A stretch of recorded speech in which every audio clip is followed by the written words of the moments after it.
సాగులో కలుపు నివారణ కీలకం. వరిలో ఈ సమస్య మరీ ఎక్కువగా ఉంటుంది. ప్రస్తుతం తెలుగు రాష్ట్రాల్లో లేతాకు దుబ్బు చేసే దశలో ఉంది. ముఖ్యంగా వెద పద్ధతిలో వరి సాగు చేసిన రైతులు సకాలంలో కలుపును నివారించకపోతే పంట దిగుబడితో పాటు పెట్టుబడులు కూడా పెరిగే అవకాశం ఉంది.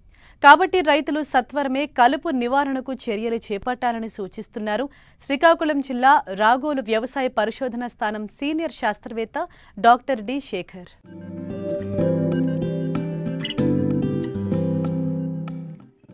ఇటీవలి కాలంలో వరి సాగులో పెరిగిన ఖర్చులు, కూలీల కొరత వల్ల దమ్ము చేసిన పొలంలో మొలకెత్తిన విత్తనాలు నేరుగా వెదచల్లే పద్ధతిపై రైతులు ఆసక్తి చూపుతున్నారు. ఈ పద్ధతిలో ఎకరాకి 15 నుండి 20 కిలోల విత్తనం ఆదా అవుతుంది. పంట 7 నుండి 10 రోజులు ముందుగా కోతకు వస్తుంది. నారు పెంపకం, నారు పీకడం, నాట్లు వేసే పని ఉండదు. కాబట్టి సాగు ఖర్చు ఎకరానికి 2500 నుండి 3000 వరకు తగ్గుతుంది. అయితే మొక్కల సాంద్రత సరిపడా ఉండడం వలన దిగుబడి 10 నుంచి 15% వరకు పెరుగుతుంది. తక్కువ సమయంలో ఎక్కువ విస్తీర్ణంలో విత్తుకుని కూలీల కొరతను అధిగమించవచ్చు. ప్రతికూల వాతావరణ పరిస్థితులలో పంటకాలం కోల్పోకుండా నీరు అందుబాటులో ఉన్నప్పుడే వరి సాగు చేసుకునే అవకాశం ఉంది. అందువలనే ఈ ఖరీఫ్లో ఉత్తర కోస్తా ప్రాంతంలో అధికంగా వరిని వెద పద్ధతిలో సాగు చేశారు రైతులు. ప్రస్తుతం 10 నుండి 30 రోజుల దశలో వరి ఉంది.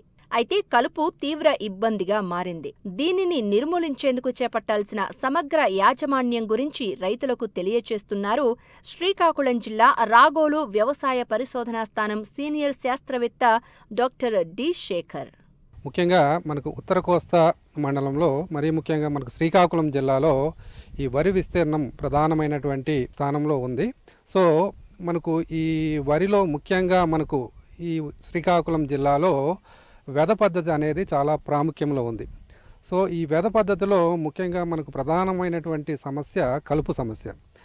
దీనిని నివారించడానికి ప్రస్తుత తరుణంలో కూలీల సమస్య ఎక్కువగా ఉన్నందున రైతులందరూ కూడా ఈ రసాయనాల కలుపు మందుల వైపు మొగ్గు చూపుతూ ఉన్నారు. ఈ తరుణంలో ముఖ్యంగా మనకు ఈ కలుపు మందులు పిచికారీ చేసే సమయంలో వాటి యొక్క మోతాదు కానివ్వండి, సమయం కానివ్వండి, అదేవిధంగా వాటి యొక్క పిచికారీ వేళలు కూడా చాలా ప్రాముఖ్యతను కలిగి ఉన్నాయి. కాబట్టి ముఖ్యంగా ఈ రైతు సోదరులు ఈ కలుపు మందుల పిచికారీ విషయంలో ముఖ్యంగా మనకు విత్తనం వెదజల్లిన వెంటనే అయితే మనకు సుమారు విత్తనం వెదజల్లిన తర్వాత 1 నుంచి 3 రోజుల్లో అయితే మనకు ప్రెటిలాక్లోర్ అనే ఒక కలుపు మందు దొరుకుతుంది. ఇది మనకు ఎకరానికి 400 నుంచి 500 మిల్లీలీటర్ల చొప్పున ఎకరానికి మనం కలుపుకొని సమానంగా మనం పిచికారీ చేసుకున్నట్లయితే మనకు పంటలో తొలి దశలో వచ్చేటటువంటి ఈ కలుపు సమస్యను మనం అధిగమించడానికి అవకాశం ఉంటుంది. అదేవిధంగా మనకు ఈ 10 రోజుల వరకు మనకు ఏ విధమైనటువంటి ఈ కలుపు మందులు పిచికారీ చేసుకొని సందర్భంలో మనకు పైరాజోసల్ఫ్యూరాన్ ఇథైల్ అనేటటువంటి మందు మనకు మార్కెట్లో దొరుకుతుందండి. ఇది ఎకరానికి 100 ml చొప్పున మనం సమానంగా పొలమంతా సమానంగా పడేటట్లు పిచికారీ చేసుకున్నట్లయితే మనకు ముఖ్యంగా ఈ 20 నుంచి 30 రోజుల దశలో వచ్చేటటువంటి ఈ కలుపును మనం నివారించుకోవడానికి అవకాశం ఉంటుంది. అదేవిధంగా మనకు ఏదైనా కారణాల వల్ల ఈ తొలి దశలో మనం ఈ కలుపు మందులు పిచికారీ చేసుకునే పక్షంలో మనకు 15 రోజుల దశలో, అంటే ఎక్కువగా మనకు పొలంలో కనుక ఈ గడ్డి జాతికి సంబంధించినటువంటి కలుపును మనం గుర్తించినట్లయితే సైహలోపాబ్యూటైల్ అనేటటువంటి మందును ఎకరానికి 400 మిల్లీలీటర్ల చొప్పున, అంటే లీటర్ నీటికి 2 మిల్లీలీటర్ల చొప్పున కలుపుకొని మనం పిచికారీ చేసుకున్నట్లయితే మనకు ఈ వరిలో వచ్చేటటువంటి ప్రధానమైనటువంటి ఈ ఊదర వంటి ఈ మన గడ్డి జాతికి సంబంధించినటువంటి కలుపును మనం నివారించుకోవడానికి అవకాశం ఉంటుంది. అదేవిధంగా మనకు ఈ గడ్డి జాతితో పాటు ఏదైతే మనకు ఈ వెడల్పాటి ఆకులు, తుంగ ఇటువంటి కలుపు కనుక ఎక్కువగా ఉన్నట్లయితే మనం బిస్బైర్బాక్ సోడియం అనేటటువంటి మందును ఎకరానికి 80 నుంచి 100 మిల్లీలీటర్ల చొప్పున మనం పిచికారీ చేసుకున్నట్లయితే ఈ అన్ని రకాల కలుపును మనం ఈ పొలంలో నుంచి మనం సమర్థవంతంగా నివారించుకోవడానికి అవకాశం ఉంటుంది.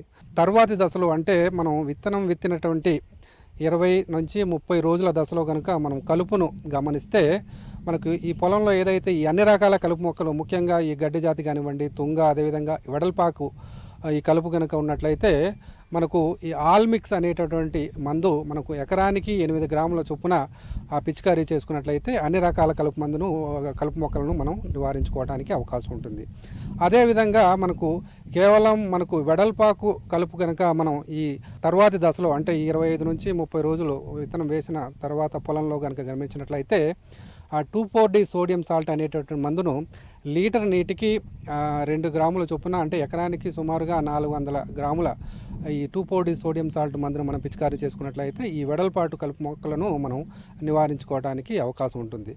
అదేవిధంగా మనకు 30 రోజుల తర్వాత కనుక మనకి ఏ విధమైనటువంటి కలుపు మనం పొలంలో గమనించినా సరే మనకు ఈ రసాయన కలుపు మందుల వల్ల మనకు అంతగా ప్రయోజనం ఉండదు కాబట్టి మనకు మనుషుల చేతనే మనం కలుపు తీయించి పొలంలో నుంచి ఈ కలుపును నివారించుకోవడం చాలా ముఖ్యమైనటువంటి పని అండి. కాబట్టి రైతు సోదరులందరూ కూడా మనం విత్తనం విత్తిన 30 రోజులు అంటే సుమారు నెల 10 రోజుల లోపు కనుక మనం ఈ రసాయన కలుపు మందులతో మనం కలుపును నివారించుకోగలిగితే మనకు ఏదైతే ఈ ఆశించినటువంటి దిగుబడులు మనకు ఆ రకాన్ని బట్టి మనం పొందడానికి అవకాశం ఉంటుంది.